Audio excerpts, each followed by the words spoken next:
Hello friends, welcome to your channel MPRM। आशा करती हूँ कि आप सभी स्वस्थ होंगे, निरंतर अपने एग्ज़ाम की तैयारी कर रहे होंगे। आज हम पढ़ने वाले हैं परमाणु, अणु और उनकी संरचना। हमने एक सीरीज स्टार्ट की थी जिसमें हम साइंस के सभी क्वेश्चन आंसर को कंप्लीट कर रहे थे यूथ कॉम्पिटिटिव टाइम्स की बुक से। तो उसी से आज हम पढ़ने वाले हैं इस टॉपिक को। इससे रिलेटेड सभी क्वेश्चन आंसर को कंप्लीट करेंगे जो कि हमारे one day exam, SI, railway, constable और जिन भी एग्ज़ाम में SSC जो हो गए जनरल साइंस आता है उन सभी के लिए ज़रूरी है। तो चलिए स्टार्ट करते हैं। यदि आप हमारे चैनल पर नए हैं, अभी तक चैनल सब्सक्राइब नहीं किया है, तो यदि आपको वीडियो यूज़फुल लगता है तो प्लीज़ वीडियो को लाइक कीजिए, कमेंट कीजिए, चैनल सब्सक्राइब कीजिए और अपने फ्रेंड्स को शेयर कीजिए। तो चलिए स्टार्ट करते हैं। पहला क्वेश्चन है हमारा, प्लूटोनियम न्यूक्लियोइड के नाभिक में न्यूट्रॉनों की संख्या कितनी होती है? तो ये फॉर्मूला दिया गया है 94 प्लूटोनियम 242 में न्यूट्रॉनों की संख्या कितनी है? तो ये हो जाएगी 148। प्लूटोनियम न्यूक्लियोइड के नाभिक में न्यूट्रॉनों की संख्या हो जाएगी 148। फैराडे स्थिरांक क्या होता है? तो फैराडे स्थिरांक एक सार्वभौमिक स्थिरांक। फैराडे स्थिरांक एक सार्वभौमिक स्थिरांक होता है। भौतिकी एवं रसायन विज्ञान में एक मूल इलेक्ट्रॉन पर स्थित कुल आवेशों की मात्रा को फैराडे स्थिरांक कहा जाता है।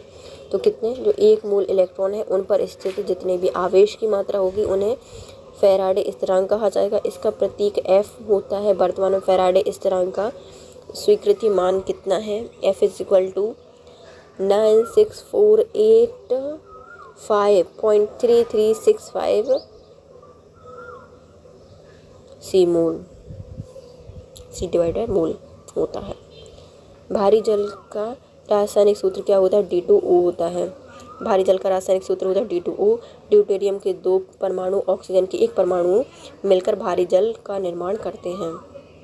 और भारी जल का मुख्य उपयोग नाभिकीय संयंत्रों में नाभिकीय विखंडन क्रिया को द्वारा उत्पन्न न्यूट्रॉन को अवशोषित करने के लिए मंदक के रूप में किया जाता है, जिसकी नाभिकीय ऊर्जा का नियंत्रित उत्पादन एवं शांतिपूर्ण उपयोग किया जा सकता है। निम्नलिखित में से कौन कम आवेश रहित होते हैं? सबसे कम मतलब कौन से कम आवेश रहित होता है? तो ये होता है हमारा न्यूट्रॉन। न्यूट्रॉन की खोज ब्रिटिश भौतिक वैज्ञानिक जेम्स चैडविक ने 1931 में की थी। न्यूट्रॉन पर आवेश रहित मूल कण है जो कि परमाणु के नाभिक में प्रोटॉन के साथ पाया जाता है। सूची 1 को सूची 2 से मिलानी है। तो पहले आते हैं परमाणु घड़ी। परमाणु घड़ी में क्या होता है? इसकी खोज की गई थी चट्टानों की आयु का पता लगाने के लिए। कार्बन डेटिंग, यह सही समय बताती है, एक्यूरेट टाइम बताती है कार्बन डेटिंग। अर्ध आयु काल हमें क्या बताता है? रेडियोधर्मिता की ज्ञात करते हैं हम। और सूर्य घड़ी का प्रयोग हम समय मापन का प्राचीन तरीका है सूर्य घड़ी का। परमाणु घड़ी चट्टानों की आयु का, कार्बन डेटिंग सही समय का, अर्ध आयु काल रेडियोधर्मिता का और सूर्य घड़ी का प्रयोग हम समय मापन के प्राचीन तरीके के लिए करते हैं। अधोलिखित युग में से कौन सा एक सम्मिलित है बताना है? तो न्यूटन की खोज चैडविक के द्वारा की गई थी। न्यूटन की खोज चैडविक ने की थी। अल्फा कणों की खोज रदरफोर्ड ने की थी। WC रॉन्टजन ने एक्स किरणों की खोज की थी। आधुनिक रसायन शास्त्र के जनक कौन है? तो आधुनिक रसायन शास्त्र के जनक है लेवोइज़ियस। आधुनिक रसायन शास्त्र के जनक है एटिएने लॉरेंस डी लेवोइज़ियस। एक तत्व में इलेक्ट्रॉन और न्यूट्रॉनों की संख्या क्रमशः होती है कितनी? इलेक्ट्रॉन होते हैं 18 और न्यूट्रॉन होते हैं 20। इनका द्रव्यमान कितना होगा? तो इनका द्रव्यमान होगा 38। दोनों को जोड़ देंगे। किसी तत्व की द्रव्यमान संख्या उनके परमाणु में उपस्थित इलेक्ट्रॉन और न्यूट्रॉन की संख्या का योगफल होता है। तो इलेक्ट्रॉन प्रोटॉन की संख्या के बराबर होती है और न्यूट्रॉन को मिलाकर क्या कहा जाता है? उनका द्रव्यमान संख्या कहा जाता है। इसलिए इनका 38 हो जाएगा। 20 + 18। निम्नलिखित में किस तत्व में न्यूट्रॉन नहीं होता? किसमें न्यूट्रॉन नहीं है? न्यूट्रॉन नहीं है हाइड्रोजन में। हाइड्रोजन में न्यूट्रॉन नहीं होता। हाइड्रोजन आवर्त सारणी का प्रथम तत्व होता है। अन्य सभी तत्वों से हल्का होता है। इसका संकेत H होता है। परमाणु संख्या 1 होती है। द्रव्यमान, इस परमाणु द्रव्यमान इसका 1.008 म्यू होता है। सूर्य और तारों का आधा भाग हाइड्रोजन का बना होता है। इसके नाभिक में सिर्फ एक प्रोटॉन होता है। यह आवर्त सारणी का एकमात्र ऐसा तत्व है जिसमें नाभिक में इलेक्ट्रॉन नहीं पाया जाता। इसकी खोज 1766 में हेनरी कैवेंडिश के द्वारा की गई थी। भविष्य के ईंधन भी इसको कहा जाता है, हाइड्रोजन को।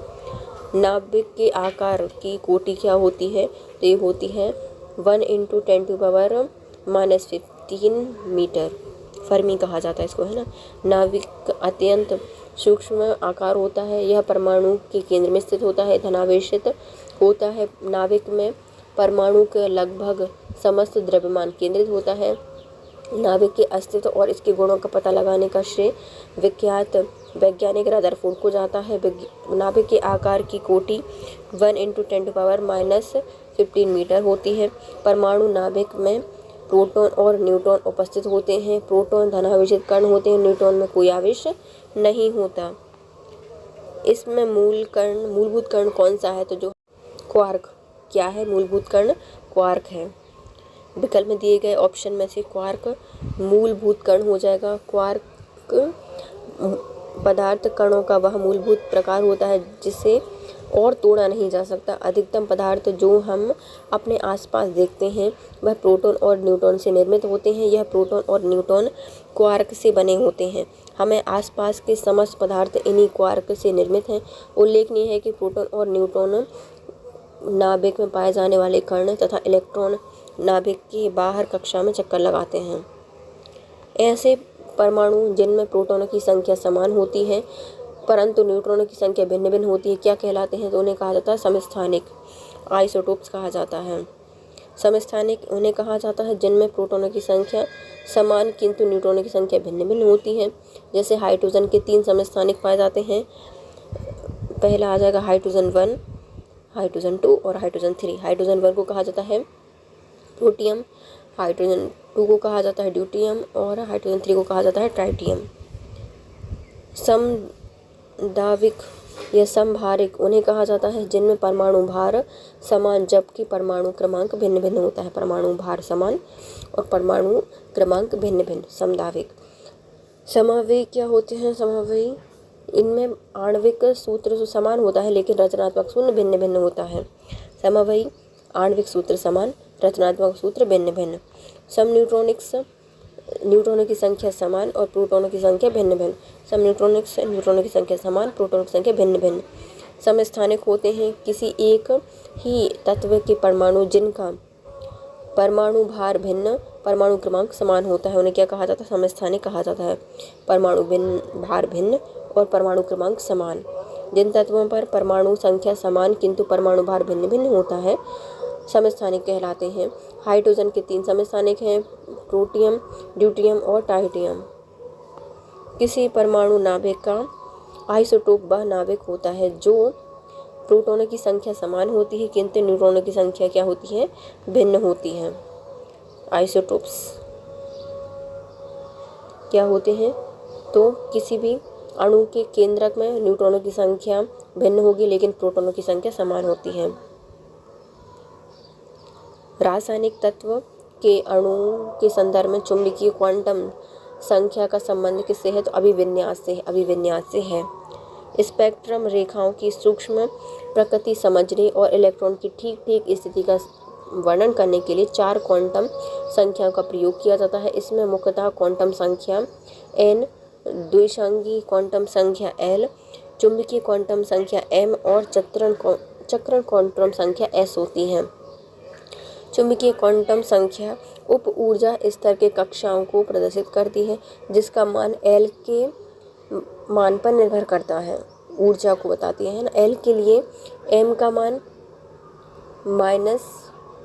-L से +L तक शून्य सहित होता है। तो L के लिए m का मान कैसा हो सकता है? -L या +L तक हो सकता है, शून्य भी हो सकता है।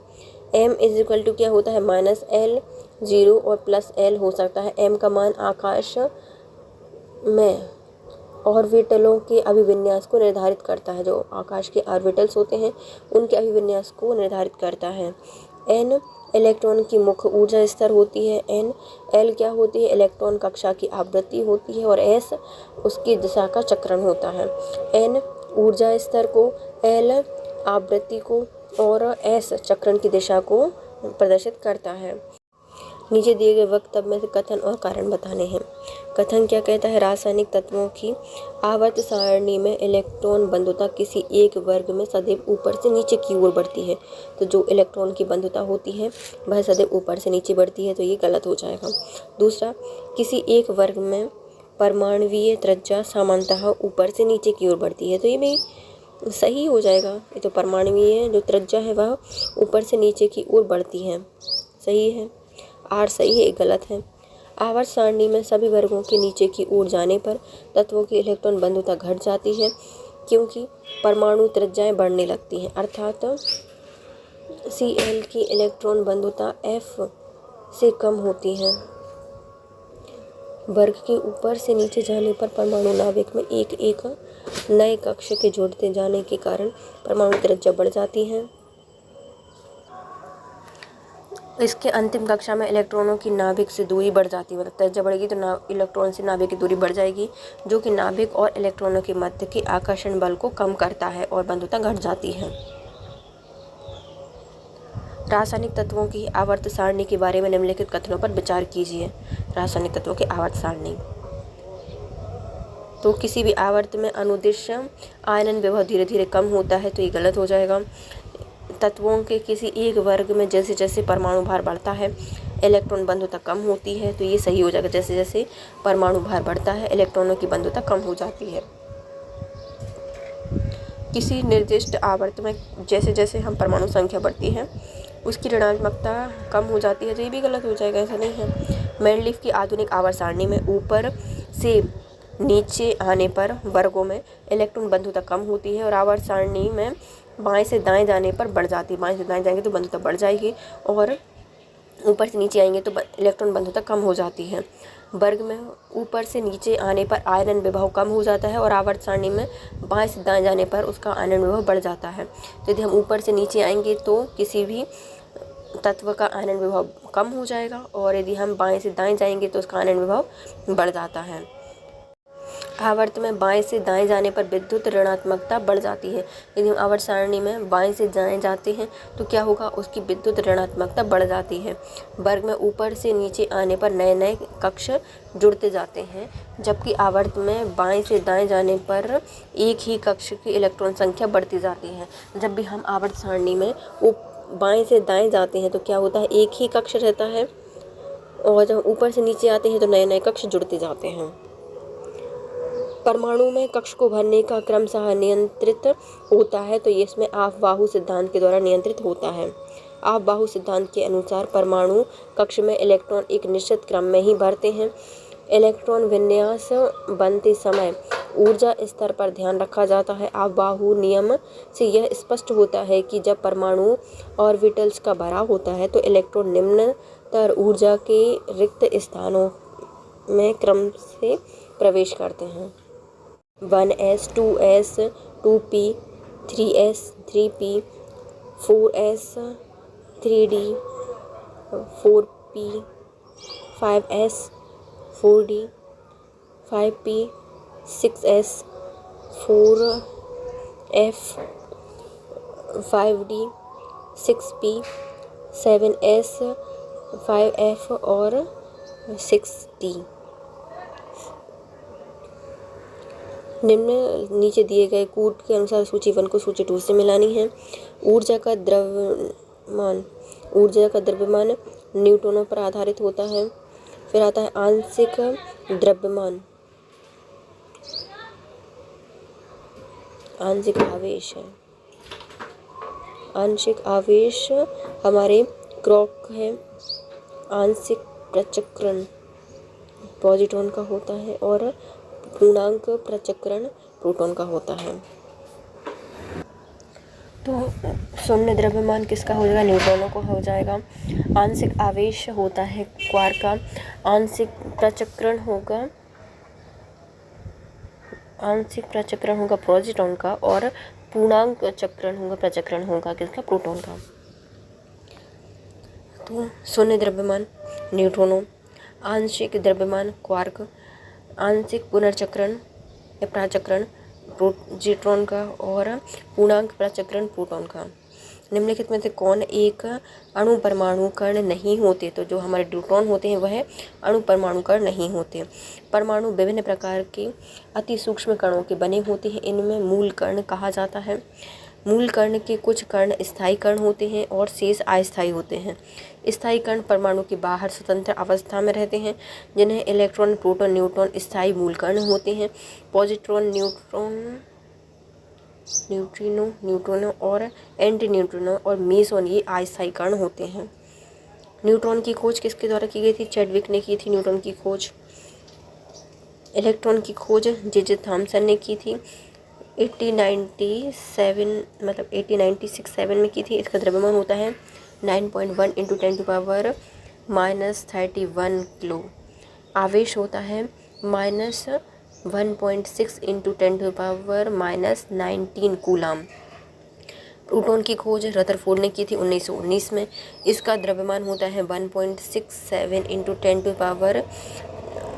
10⁻27 किलो और इसका आवेश होता है +1.6 × 10⁻19। न्यूट्रॉन, इनकी खोज जेम्स चैडविक ने की थी 1932 में और इसका द्रव्यमान होता है 1.64 × 10⁻24 किलोग्राम और आवेश रहित होते हैं न्यूट्रॉन। फिर आते हैं परमाणविक किसने खोजा था? परमाणविक नाभिक की खोज की थी रदरफोर्ड के द्वारा। परमाणविक नाभिक की खोज अर्नेस्ट रदरफोर्ड ने 1911 में की थी। परमाणु सिद्धांत 1808 में दिया गया था। आंशिक दाब के नियम की खोज जॉन डाल्टन के द्वारा की गई थी। आंशिक दबाव के नियम की खोज जॉर्ज डाल्टन ने की थी। परमाणु के नाभिक में होते हैं क्या? प्रोटॉन और न्यूट्रॉन। परमाणु के नाभिक में प्रोटॉन और न्यूट्रॉन होते हैं। इलेक्ट्रॉन जो कि परमाणु नाभिक के चारों ओर चक्कर लगाते हैं। प्रोटॉन धन आवेशित होते हैं, इलेक्ट्रॉन ऋण आवेशित होते हैं। न्यूट्रॉन पर कोई भी नियम नहीं होता। नाभिक धनावेशित होता है क्योंकि इसमें उपस्थित प्रोटॉन धनावेशित होते हैं। इलेक्ट्रॉन का आवेश प्रोटॉन के आवेश के बराबर होता है। परमाणु में उपस्थित सभी कणों में न्यूट्रॉन सर्वाधिक भारी होता है। न्यूट्रॉन सबसे ज़्यादा भारी होता है। साधारण हाइड्रोजन को छोड़कर अन्य सभी तत्व के परमाणुओं में न्यूट्रॉन पाया जाता है। परमाणु का लगभग समस्त द्रव्यमान बहुत कम आयतन के नाभिक में केंद्रित रहता है। एक परमाणु के केंद्र का धनावेशित हिस्सा कौन सा हो जाएगा? वो हो जाएगा प्रोटॉन। आणविक संरचना के बारे में निम्नलिखित में से कौन सा कथन सही है ये बताना है ना। तो न्यूट्रॉन एवं इलेक्ट्रॉन न्यूक्लियस में रहते हैं, तो ये गलत हो जाएगा। न्यूक्लियस में इलेक्ट्रॉन नहीं होता, पहला गलत। इलेक्ट्रॉन तथा प्रोटॉन न्यूक्लियस में रहते हैं, तो इलेक्ट्रॉन न्यूक्लियस में नहीं होता। प्रोटॉन और न्यूट्रॉन न्यूक्लियस में होते हैं और इलेक्ट्रॉन न्यूक्लियस के इर्द गिर्द चक्कर लगाता है, तो ये सही हो जाएगा। आणविक संरचना में प्रोटॉन एवं न्यूट्रॉन न्यूक्लियस नाभिक में होते हैं, इलेक्ट्रॉन न्यूक्लियस के चारों ओर चक्कर लगाते हैं। सबसे भारी प्राकृतिक तत्व कौन सा हो जाएगा? यूरेनियम हो जाएगा। यूरेनियम सबसे भारी रेडियो एक्टिव प्राकृतिक तत्व है।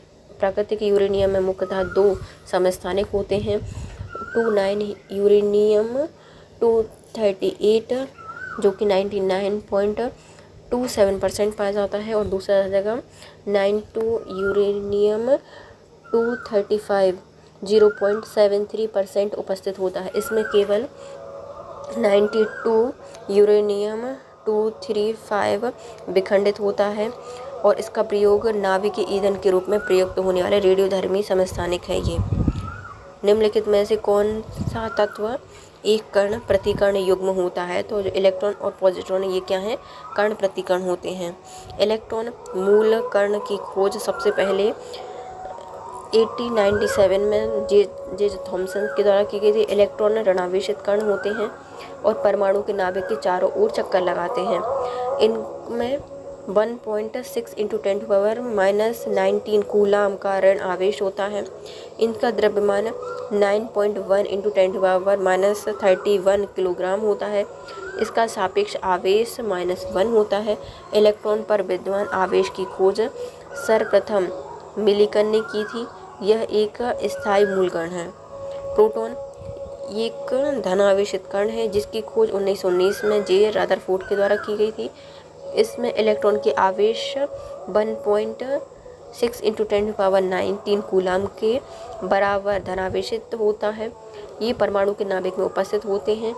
इसका द्रव्यमान 1.67 × 10⁻⁻27 किलोग्राम होता है, जो कि स्थायी मूलकण है। न्यूट्रॉन आवेश रहित मूलकण होते हैं। इनकी खोज 1932 में चैडविक ने की थी। यह प्रोटॉन के साथ परमाणु के नाभिक में स्थित होते हैं। इसका द्रव्यमान प्रोटॉन के द्रव्यमान के लगभग बराबर होता है। नाभिक के बाहर न्यूट्रॉन रेडियोधर्मी हो जाता है। इसकी अर्ध आयु 12 मिनट होती है। 17 मिनट में यह विखंडित होकर प्रोटॉन और न्यूट्रॉन का निर्माण करते हैं। प्रोटॉन और इलेक्ट्रॉन का निर्माण करते हैं न्यूट्रॉन का उपयोग जीव विज्ञान एवं चिकित्सा विज्ञान में किया जाता है। आवेश रहित होने के कारण मंद गति के न्यूट्रॉन का प्रयोग नाभिक के विखंडन में भी किया जाता है। पॉजिट्रॉन यह एक धनावेशित अस्थायी मूलकण होता है जिसका द्रव्यमान एवं आवेश इलेक्ट्रॉन के बराबर होता है, इसलिए इससे इलेक्ट्रॉन का एंटी कण भी कहा जाता है। इसकी खोज 1932 में एंडरसन के द्वारा की गई थी। एक पॉजिट्रॉन एक इलेक्ट्रॉन मिलकर 2 गामा प्रोटॉन का निर्माण करते हैं। न्यूट्रिनो द्रव्यमान और आवेश रहित मूलकण होता है। इसकी खोज 1930 में पाउली ने की थी। यह 2 प्रकार के होते हैं, न्यूट्रिनो और एंटी न्यूट्रिनो। इसमें चक्रण एक दूसरे के विपरीत होता है। फोटोन ऊर्जा के बंडल होते हैं जो कि प्रकाश की चाल से चलते हैं। सभी प्रकार की विद्युत चुम्बकीय किरणों का निर्माण इन्हीं मूल कणों के द्वारा होता है। इसका विराम द्रव्यमान 0 होता है। जिन तत्व के परमाणु में 2 प्रोटॉन, 2 न्यूट्रॉन और 2 इलेक्ट्रॉन होंगे, उन परमाणु या तत्व का द्रव्यमान संख्या कितनी होगी? तो उस तत्व की द्रव्यमान संख्या होगी 4। किसी तत्व के नाभिक में स्थित प्रोटॉन और न्यूट्रॉनों की कुल संख्या को द्रव्यमान संख्या कहा जाता है, जिसे E से प्रदर्शित किया जाता है। द्रव्यमान संख्या बराबर होता है प्रोटॉनों की संख्या अर्थात न्यूट्रॉनों की संख्या। 2 + 2 = 4। एक ही प्रकार के परमाणु निम्नलिखित में से किस में मिलते हैं? तो जो प्राकृतिक तत्व होते हैं उनमें। एक ही प्रकार के परमाणु प्राकृतिक तत्वों में पाए जाते हैं। परमाणु तत्व वह छोटे से छोटा कण होता है जो किसी रासायनिक अभिक्रिया में भाग ले सकता है परंतु स्वतंत्र अवस्था में नहीं रह सकता।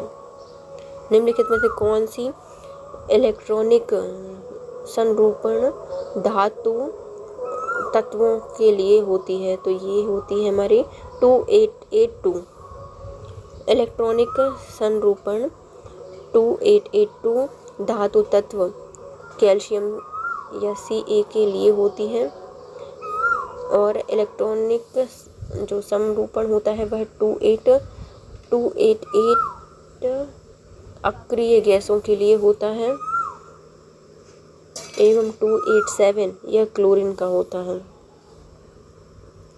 समस्थानिक C14 संबंधित होता है, तो यह किससे संबंधित है? फॉसिल या जीवाश्म की आयु निर्धारित करने से संबंधित है। 6 कार्बन 14 का प्रयोग जीवाश्म की आयु निर्धारण के लिए किया जाता है। जीवित पदार्थों में कार्बन के 2 समस्थानिक का अनुपात निश्चित होता है। मृत होने पर कार्बन 12 तो स्थिर रहता है, लेकिन कार्बन 14 एक नियत गति से समाप्त होता रहता है। इसी सिद्धांत के आधार पर आयु ज्ञात की जाती है। इसके साथ आज का टॉपिक होता है complete. Friends, if you like my video please share, subscribe and comment. Thank you so much guys, have a nice day.